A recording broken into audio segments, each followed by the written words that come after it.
Hello, hello, hello, hello, hello. Novinha Togo dwakata na no sam ba mieva rovo gama sure yi ade nchoko shiragba ma no ge bobwe le Palais de Congrès.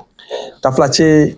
afima mi godoga la cho akpedada ijene mau kafu ijene mau to dere jiyo kata jea nchoko shiragbe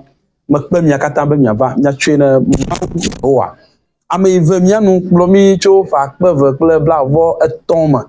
mena vɔ ɖeke ewɔ mi o to bo be miaƒe ketɔwo miaƒe futɔwo le adeklo dzi ɖe miaŋu wo gbagba ɖe sia ɖe dzem ale yi woawɔ be taflatse yewoatu nu kpli miagble mia dome gake yehowa mawo melɔ̃ meda asi ɖe dzi o ebe egbe ko ye gbe eve mianu agbe kpɔtɔ gale agbe teƒe na mi ŋtsɔkɔsi ɖe agba ye mi va ge mia katã mia dogo le Palais taflatse adzi ha akafu mawu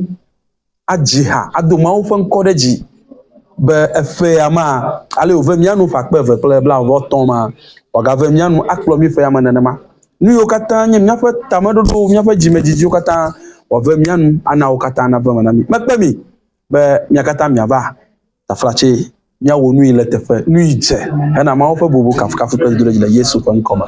amen.